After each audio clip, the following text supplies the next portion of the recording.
dear students, today our topic is object. Today the tense topic is not being explained because some students have problem to find out the object. They are unable to find out the object. How to find out the object? Today we will know that how to find out the object in the sentence. So the tense, today the topic will not be explained. Object, हम object को कैसे find करें, ये कई students की problem थी, तो इसलिए आज टेंस छोड़ करके एक नया टॉपिक स्टार्ट किया गया है, ऑब्जेक्ट। चलिए देखते हैं। Object, there are two types of objects. दो प्रकार के ऑब्जेक्ट होते हैं, दो तरीके के ऑब्जेक्ट होते हैं। First direct object, next indirect object. Direct object और indirect object, these are two types of object, but many students are unable to recognize what is direct object and what is indirect object. Now so, first of all, to find out object direct और indirect, we have to question. हमें ये question करना पड़ेगा। Question किससे? Question करना पड़ेगा verb से। And you know very well that there are in the sentence auxiliary verb and main verb. तो हमें मेन वर्ब, जिसको कि हम एक्शन वर्ब बोलते हैं, उस एक्शन वर्ब से हमको क्वेश्चन करना पड़ेगा व्हाट और whom. एक्शन वर्ब मीन्स ऐसी वर्ब जिससे कोई एक्शन शो हो रहा है, जैसे प्ले है, ईट है. These verb shows that these are action verb. तो ये जो एक्शन वर्ब है, इस एक्शन वर्ब से हमको व्हाट और हुम ये क्वेश्चन करना पड़ेगा. जब इस एक्शन वर्ब से हम क्वेश्चन करेंगे तो व्हाट के क्वेश्चन के आंसर में जो वर्ड आएगा या हुम के क्वेश्चन के आंसर में जो वर्ड आएगा वही डायरेक्ट और इनडायरेक्ट ऑब्जेक्ट होगा. फॉर एग्जाम्पल, जैसे देखिए डायरेक्ट ऑब्जेक्ट, हमने व्हाट क्वेश्चन किया, व्हाट के आंसर में जो भी वर्ड निकल के आएगा वो डायरेक्ट ऑब्जेक्ट होगा. whom, for whom, to whom, यानी whom से रिलेटेड जो भी वर्ड क्वेश्चन हम करेंगे, उस whom के क्वेश्चन के आंसर में जो वर्ड निकल के आएगा सेंटेंस में वो इनडायरेक्ट ऑब्जेक्ट होगा. क्लियर? व्हाट से क्वेश्चन करने पर डायरेक्ट ऑब्जेक्ट आता है, whom, for whom, to whom से क्वेश्चन करने पर हमको इनडायरेक्ट ऑब्जेक्ट फाइंड होता है. For example, Mohit washed his clothes. Mohit working, यहां पर मोहित काम कर रहा है, ये तो सब्जेक्ट है. वॉश्ड वर्ब, मेन वर्ब है. अब मेन वर्ब से हम क्वेश्चन करते हैं, व्हाट का क्वेश्चन करिए. मोहित जो वर्क कर रहा है वो व्हाट, क्या वर्क कर रहा है? वॉश्ड.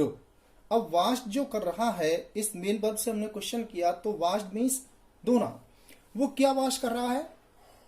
इस क्लॉथ्स.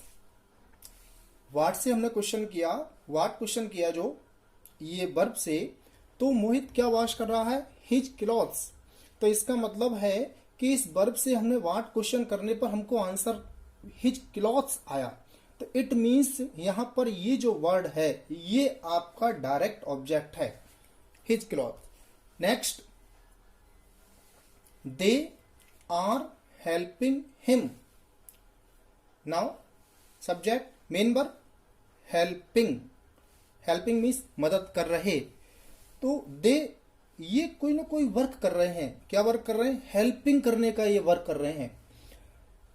तो ये हेल्पिंग कर रहे हैं ना. क्वेश्चन करिए इससे, व्हाट क्या, पता नहीं. हेल्पिंग कर रहे हैं किसकी? हुम क्वेश्चन करिए. हुम किसकी? हिम. इस हुम के आंसर में हमको दिखाई दिया हिम. तो ये जो हिम है ये इनडायरेक्ट ऑब्जेक्ट होगा। व्हाट क्वेश्चन करने पर जो आंसर आता है वो डायरेक्ट ऑब्जेक्ट, हुम क्वेश्चन करने पर जो आंसर आता है वो इनडायरेक्ट ऑब्जेक्ट। यहां पर हमने क्वेश्चन किया हेल्पिंग कर रहे हैं तो हुम किसकी, हिम की, तो ये हिम जो है ये इनडायरेक्ट ऑब्जेक्ट है। Now next sentence, my friend gave me a book.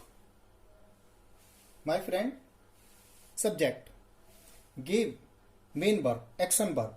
Now question to action verb, what question करिए, गेव मीन्स दिया, गेव मीन्स दिया, व्हाट क्या दिया, ए बुक, गेव मीन्स दिया, व्हाट क्वेश्चन करिए क्या दिया, ए बुक।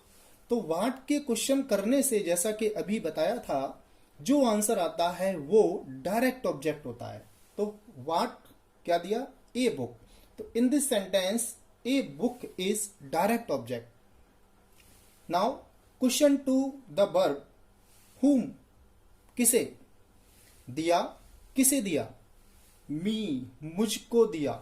तो in this sentence me is indirect object. What a book direct object, whom me indirect object. Now next sentence, mister Sharma bought his son a car. Mister Sharma subject, bought खरीदी, क्या खरीदी, question करिए what क्या खरीदी, ए car. तो ए car, what के question के answer में हमको क्या मिल रहा है, ए कार। तो in this sentence A car is direct object. हुम, फॉर हुम, टू हुम, किसके लिए खरीदी, his son, this is indirect object। Mr. Ashutosh taught science to us। Mr. Ashutosh subject, taught पढ़ाया, क्वेश्चन करिए वर्ब से, what क्या पढ़ाया, साइंस, साइंस क्या, व्हाट के क्वेश्चन के आंसर में हमको क्या मिल रहा है, science. This is direct object. To whom किसको, us, this is indirect object. Science direct object, to us indirect object. Now next, Ramesh was going to school.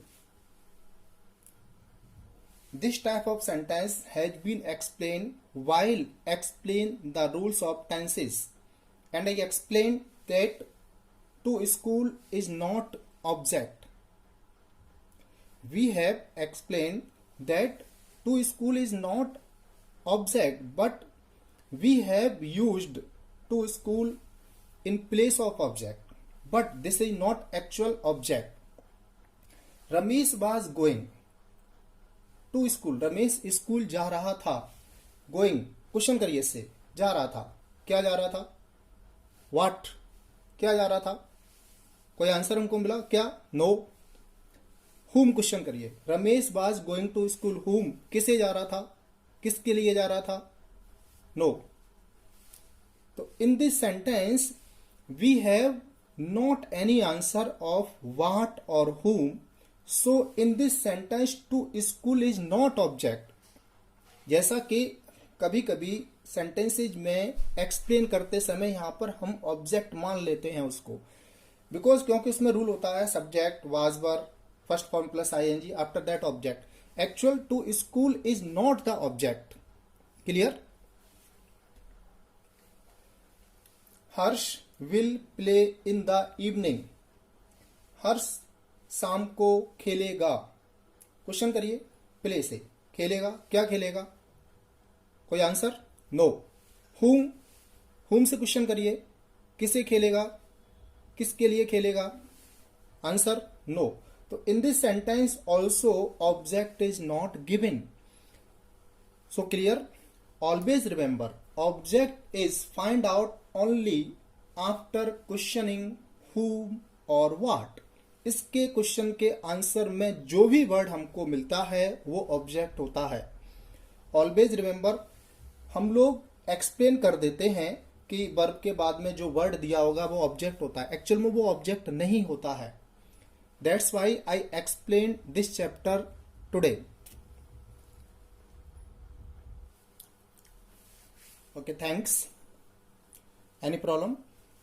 Call me.